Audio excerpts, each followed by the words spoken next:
उत्पन्ना एकादशी व्रत कथा। जय हो विष्णु भगवान। सुख शांति सुख शांति सुख शांति। नैमिषारण्य तीर्थ में इकट्ठे हुए 88,000 ऋषियों की महती सभा में कथा करते हुए श्री सूत जी ने कहा कि हे ऋषियों, भगवान आनंद कंद मुरली मनोहर ने प्राचीन काल में जो सर्वोत्तम व्रत और उनके महात्म्य को अपने परम भगत अर्जुन के प्रति विधि विधान से वर्णन किया था, अब वह एकादशी का सर्वश्रेष्ठ व्रत आपके सम्मुख वर्णन करता हूँ। अतएव सावधान होकर सुनने का कष्ट करें। हे संतो, एक दिन का वृत्तांत है कि महाभाव अर्जुन ने गांडीव धनुष को पृथ्वी पर रखकर हाथ जोड़कर भगवान श्री कृष्ण से कहा कि हे भक्तों का भय हरने वाले केशव, आपने एकादशी के महात्म्य का जो वर्णन किया उसे सुनकर मेरी एकादशी व्रत करने की बड़ी उत्कट लालसा उत्पन्न हुई। अतः आप उसकी संपूर्ण विधि मेरे सम्मुख कहने की कृपा करें। तब भगवान श्री कृष्ण ने कहा कि हे अर्जुन, अब मैं आपके सामने सभी एकादशियों के नाम बताता हूँ, सो चित्त लगाकर सुनो। मार्गशीर्ष कृष्णा पक्ष की एकादशी से लेकर कार्तिक शुक्ल पक्ष की एकादशी तक क्रमशः 12 महीनों की एकादशियों के नाम यह है यथा उत्पन्ना, मोक्षदा, सफला, पुत्रदा, षटतिला, जया, विजया, आमला, पापमोचनी, कामदा, वरुथनी, मोहिनी, अपरा, निर्जला, योगिनी, देवशयनी, कामिका, वामन, परिवर्तनी, पुत्रदा, अजा, पद्मा, इंद्रा, पापांकुशा, रमा, देव प्रबोधनी और अधिक माँ की पद्मनी तथा परमा की एकादशियाँ कही गई है। हे अर्जुन, जो कोई मनुष्य एकादशी के उद्यापन करने में सर्वथा असमर्थ हो, उसे केवल इन्हीं 26 एकादशियों के नामों का सच्चे दिल से उच्चारण करना चाहिए तथा इसी प्रकार जो पुरुष किसी विशेष कारण से एकादशी व्रत ना कर सके तो उसको भी इसके नामों का उच्चारण करना चाहिए, क्योंकि केवल इनके नाम मात्र से ही अक्षय पुण्य की प्राप्ति हो जाती है। इतनी कथा सुनाकर भगवान मुरली मनोहर ने कहा कि हे पांडुनंदन, अब मैं आपके सामने मार्गशीर्ष कृष्णा एकादशी की कथा कहता हूँ, उसे सुनो। एक समय का वृत्तांत है कि महाबली मूर नामक दैत्य ने संग्राम में समस्त देवताओं को पराजित करके स्वर्ग के ऊपर स्वयं अपना अधिकार जमा लिया। तब इंद्र, बाण, कुबेर, चंद्र, सूर्य और दिक्पाल दुखित होकर कैलाश पर्वत पर चले गए और हाथ जोड़कर भगवान शंकर से प्रार्थना करते हुए इस प्रकार कहने लगे कि हे महादेव, हम सब देवता मूर नामक दैत्य से दुखित होकर आपकी शरण में उपस्थित हुए हैं, अतः आप उसे मारकर हम लोगों को सुखी करने की कृपा करें। देवताओं के यह वचन सुनकर भगवान जगतपति शंकर ने कहा कि हे देवताओं, मैं उस मूर नामक महादैत्य को अभी मारकर आपको समस्त कष्टों से रहित कर देता हूँ, किंतु इस समय मैं घोर तपस्या में लगा हुआ हूँ जिसमें क्रोध और हिंसा करना सर्वथा अनुचित है। यद्यपि किसी भी तपस्वी को क्रोध और हिंसा भूल कर भी नहीं करनी चाहिए, परंतु फिर भी साधारण तपस्या में किसी आतताई को मारने में कोई पाप नहीं होता है। हे देवों, तुम मेरी शरण में आ चुके हो, अतः तुम्हारा युद्ध करना आवश्यक है, किंतु आपको भगवान विष्णु के पास क्षीर सागर में जाने का कष्ट करना पड़ेगा, जहां जाकर उनकी प्रार्थना करने से वह उस महादैत्य को अवश्य नष्ट कर देंगे। इसलिए तुम्हारे थोड़े से कष्ट करने से वह दुष्ट भी मारा जाएगा और मेरी तपस्या भी भंग नहीं होगी। भगवान शंकर की यह बात सुन सब देवता भगवान विष्णु के पास गए। वहां जाकर उनकी प्रार्थना करते हुए कहने लगे कि हे जगदीश्वर, ब्राह्मण कुल में उत्पन्न नाड़ी जंग नामक महादैत्य के पुत्र चंद्रवली नामक नगरी के अधिपति मूर नामक महाबली असुर ने संग्राम में सभी देवताओं को पराजित करके स्वर्ग पर स्वयं अधिकार कर लिया है, अतः सभी देवता दीनों की तरह इधर उधर भटकते हुए अपना दुखमय जीवन व्यतीत कर रहे हैं। सो उस महादैत्य को मारकर देवताओं को सुख पहुंचाने की कृपा कीजिए, क्योंकि संसार में आपके सिवा भक्तों का कष्ट दूर करके उन्हें सुखी बनाने वाला स्वामी और कोई नहीं है, इसलिए आप शीघ्र कृपा कीजिए। देवताओं की इस प्रकार प्रार्थना सुन प्रसन्न होते हुए भगवान विष्णु जी ने कहा कि हे देवो, उस दुरात्मा दैत्य को मारकर तुम्हें शीघ्र ही सुखी बनाऊंगा, अतः तुम्हें उसकी ओर से निश्चित हो जाना चाहिए। हे अर्जुन, विष्णु भगवान के यह वचन सुनकर देवता बड़े प्रसन्न हुए। तत्पश्चात देवताओं को साथ लेकर भगवान जनार्दन ने जो ही उस महादैत्य को संग्राम के लिए ललकारा, तो ही वह दैत्य अपनी महासैन्य को सजाकर और नाना प्रकार के आयुधों को लेकर भगवान से युद्ध करने के लिए आकर उपस्थित हुआ। इसके बाद देव और असुरों का युद्ध प्रारंभ हो गया। भगवान की कृपा रूपी शक्ति को प्राप्त करके देवता बड़े बलवान हो गए और असुरों को पराजित करते हुए उन्हें धरती पर सुलाने लगे। अपनी सेना को देवों द्वारा हताहत होते देख मूर के क्रोध का कोई ठिकाना न रहा और कराल काल के समान अपने बाणों को धनुष पर रखकर मल्य काल के महादेव के समान देवों पर बाण वर्षा करने लगा।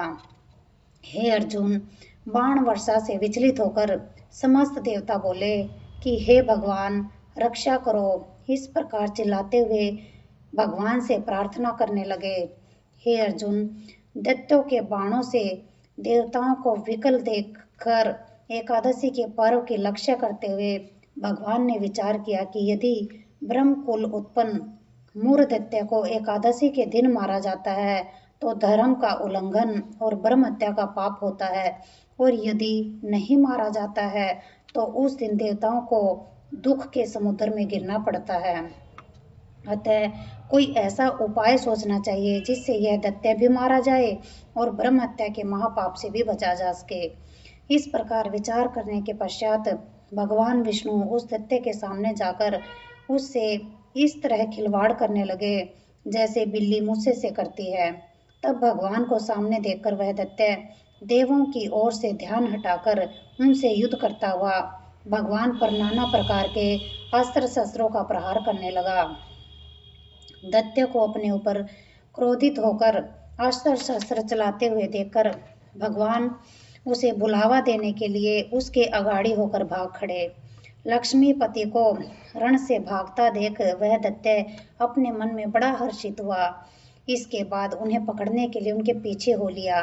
तत्पश्चात भगवान जगदीश्वर हिमालय पर्वत की एक विशाल कंदरा में चले गए और वहां जाकर देवों को अभय करने वाली अपनी शक्ति को प्रकट कर आराम से लेट गए।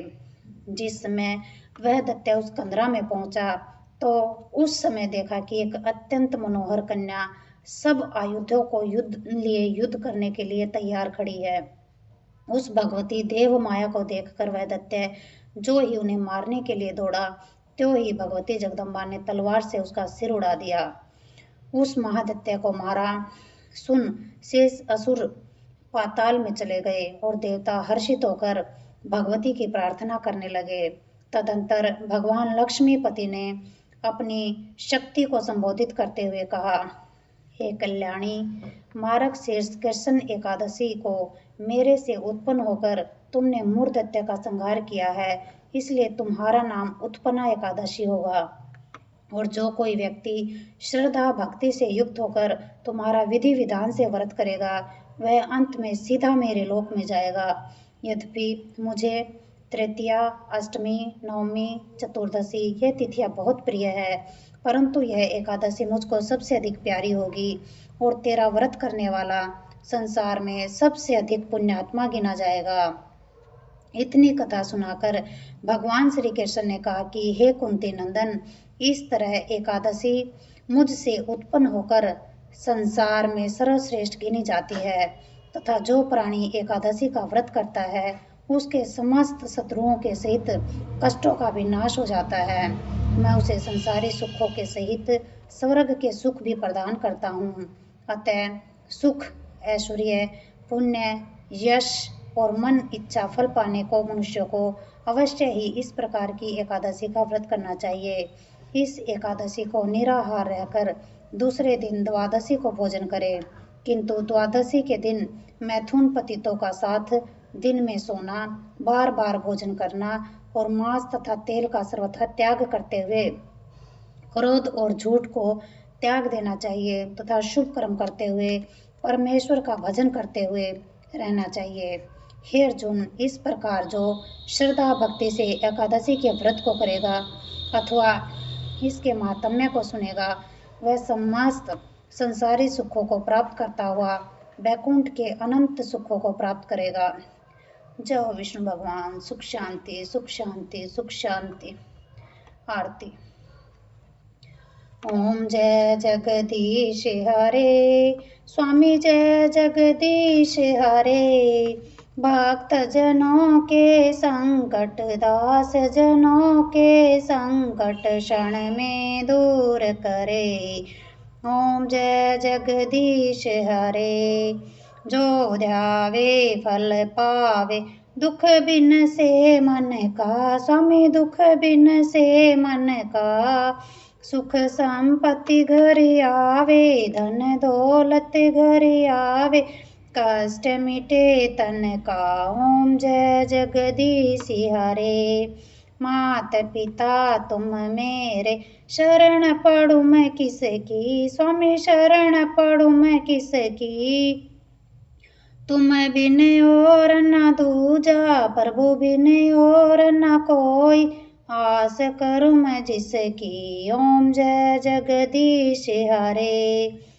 तुम पूर्ण परमात्मा, तुम अंतर्यामी, स्वामी तुम अंतर्यामी। पार ब्रह्म परमेश्वर, जगत पिता परमेश्वर, तुम सबके स्वामी। ओम जय जगदीश हरे। तुम करुणा के सागर, तुम पालन करता, स्वामी तुम रक्षा करता। मैं सेवक तुम स्वामी, मैं मूर्ख खल कामी, कृपा करो भरता। ओम जय जगदीश हरे। तुम हो एक अगोचर, सबके प्राणपति, स्वामी सबके प्राणपति। किस विध मिलूं दया में, कैसे आऊं शरण में, तुमको मैं कुमति। ओम जय जगदीश हरे। दीन बंधु दुख हरता, ठाकुर तुम मेरे, प्रभु सेवक हम तेरे। अपने हाथ उठाओ, दया करो शरण लगाओ, द्वार पड़ू मैं तेरे। ओम जय जगदीश हरे। विषय विकार मिटाओ, पाप हरो देवा, स्वामी कष्ट हरो देवा। श्रद्धा भक्ति बढ़ाओ, श्रद्धा प्रेम बढ़ाओ, संतन की सेवा। ओम जय जगदीश हरे। तन मन धन सब कुछ है तेरा, स्वामी सब कुछ है तेरा। तेरा तुझको अर्पण, प्रभु जी का प्रभु को समर्पण, क्या लागे मेरा। ओम जय जगदीश हरे। श्याम सुंदर जी की आरती जो कोई जन गावे, स्वामी प्रेम सहित गावे। कहत शिवानंद स्वामी, भजो हरि हर स्वामी, मनवांछित फल पावे। ओम जय जगदीश हरे। ओम जय जगदीश हरे। स्वामी जय जगदीश हरे। भक्त जनों के संकट, दास जनों के संकट, क्षण में दूर करे। ओम जय जगदीश हरे। जय भगवान। सुख शांति, सुख शांति, सुख शांति।